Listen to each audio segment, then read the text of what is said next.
Ahora hablamos de la reperfusión. En primer lugar, se debe tener en cuenta la angioplastia percutánea y esta se debe hacer los primeros 120 minutos después del primer contacto con el médico. En caso tal de que no se pueda realizar una en menos de los primeros 120 minutos, se debe iniciar fibrinolisis. Y esta se hace máximo 12 horas después del primer contacto. Después de que ya se realiza la fibrinolisis, se debe determinar si el paciente reperfundió o no. En caso de que se haya reperfundido, se hace una angioplastia selectiva, máximo 24 horas después.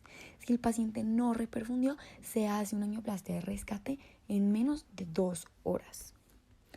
Muy importante en este punto la anticoagulación, que se da una heparina de bajo peso molecular en las dosis que se demuestran en la diapositiva o heparina no fraccionada en la dosis que se demuestra en la diapositiva.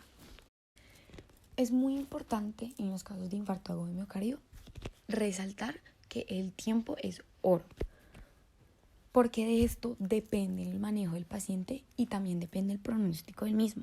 Un paciente con síntomas sugestivos, un electrocardiograma que demuestra una elevación del ST y unas troponinas por encima del percentil 99, si se puede reperfundir en ese hospital con angioplastia percutánea, se debe hacer. Se deben iniciar los fármacos que se mencionaron, se debe iniciar anticoagulación y se hace la reperfusión. En caso de que no se pueda reperfundir en ese hospital y está a menos de 2 horas de una angioplastia percutánea, se manda a la ambulancia y se hace la angioplastia. Pero si está más de 2 horas de poderse hacer una angioplastia percutánea, se debe hacer la fibrinolisis, se debe montar en una ambulancia y después sí hacer la angioplastia. Ahora, en cuanto al manejo crónico, ¿qué se ha recomendado? Una antiagregación dual por 1 año. Idealmente aspirina 100 miligramos kilo cada día y clopidogrel 75 miligramos día. Puede ser aspirina también con ticagrelor, del ticagrelor con 90 miligramos kilo día. Ahora, si el paciente tiene un alto riesgo de sangrado, esta antiagregación dual se hace por 6 meses. Si tiene un alto riesgo de trombosis, se hace durante 3 meses. Ya concretado el año, la aspirina se queda de por vida, pero se quita el clopidogrel o ticagrelor, cualquiera que esté usando. Además, se recomienda un betabloqueador, de por vida, en especial si tiene falla cardíaca o si tiene disfunción ventricular. Y como había mencionado, estatinas, atorvastatina 40 o rosuvastatina de 60, para poder llegar a la meta de LDL, que es de menos de 70. Ahora, el infarto agudo de miocardio de cara derecha. Este es muy importante porque cambia la presentación del paciente y también cambia el manejo. En cuanto al electrocardiograma, pues podemos ver una elevación del ST en B1, ABR y B2 y a veces una elevación del ST en las derivaciones inferiores. La presentación de un infarto agudo de miocardio de cara derecha es típica. ¿Por qué? Porque este infarto depende de la precarga, falta de oxígeno y además hay congestión. Entonces hay una triada que no se presenta en todos los pacientes, pero sí en algunos y toca tener en cuenta, que es congestión sistémica, pulmones limpios e hipotensión. Ahora, ¿qué no se debe utilizar en el infarto agudo de miocardio de cara derecha? No se utiliza el nitrato ni el betabloqueador. ¿Por qué? Como ya había mencionado, el infarto agudo de miocardio de cara derecha es muy dependiente de la precarga. Entonces sabemos que el nitrato es un vasodilatador venoso y el betabloqueador es inotrópico negativo. Y esto puede causar un shock cardiogénico en el paciente.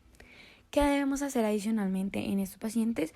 Iniciar soporte hídricos, iniotrópicos positivos y si no funciona, marcapasos. Ahora, cuando tenemos en cuenta el infarto agudo de miocardio sin elevación del ST, muy importante la anticoagulación y la estratificación de riesgo, porque es lo que nos va a definir el manejo del paciente.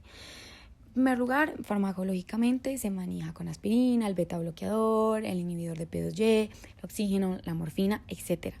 Segundo lugar, anticoagulación.